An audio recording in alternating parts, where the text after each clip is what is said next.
Des tirs de roquettes a visé la base militaire française située à Gao dans le nord du Mali hier soir, rapportent plusieurs médias. Selon un rapport du média français France 24, la base militaire française de Gao au Mali a été la cible d'une attaque à la roquette. C'est la principale base militaire de la France au Mali. On ne sait pas encore ce qui s'est réellement passé ni d'où provenait le missile. Cependant, il est logique de suspecter les insurgés islamistes qui sont très actifs dans le nord du Mali. C'est la première fois qu'une attaque a lieu contre une base française au Mali depuis leur arrivée il y a environ 8 ans. Pour l'heure, aucune information officielle disponible.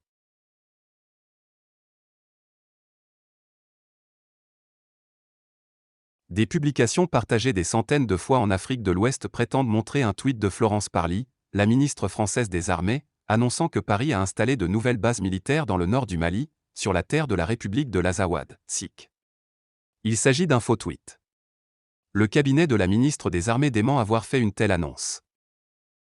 Voici la preuve, la France cherche partout moyen de diviser notre cher pays en deux, la République du Mali et la République Azawad, SIC, affirme un internaute en relayant la capture d'écran d'un tweet portant la date du 31 janvier 2022, attribué à la ministre française des Armées, Florence Parly. Selon ce prétendu tweet, Florence Parly a participé à une réunion en Italie avec les groupements d'ex-rebelles maliens. À l'issue de cette rencontre, la France aurait décidé d'installer ses bases militaires sur la terre de la République de l'Azawad, SIC. Vive tension entre la France et le Mali. Le tweet attribué à la ministre française des Armées est paru dans un contexte de vive tension entre Paris et Bamako, aggravé par l'expulsion de l'ambassadeur de France au Mali le 31 janvier. Il est supposé avoir été publié le 31 janvier 2022 à midi. Cependant, sur le compte officiel de Florence Parly, @Florence-Parly, il n'y a aucune trace de ce tweet.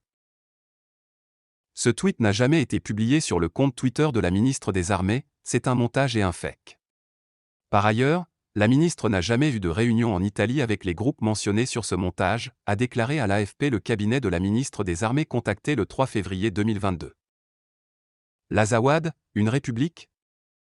Le prétendu tweet qualifie l'Azawad de république. Il n'en est rien. L'Azawad est le nom donné par les ex-groupes armés rebelles dans le nord du Mali à un vaste territoire dont ils ont réclamé l'indépendance par les armes en 2012. Un accord de paix a été signé en 2015 entre ces groupes et Bamako, entérinant l'unité du Mali.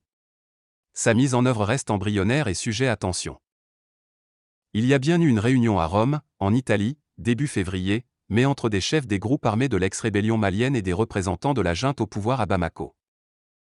Un accord de principe, qui ne supplante pas l'accord de paix de 2015, a été signé dans la capitale italienne entre représentants des groupes armés et de l'État malien.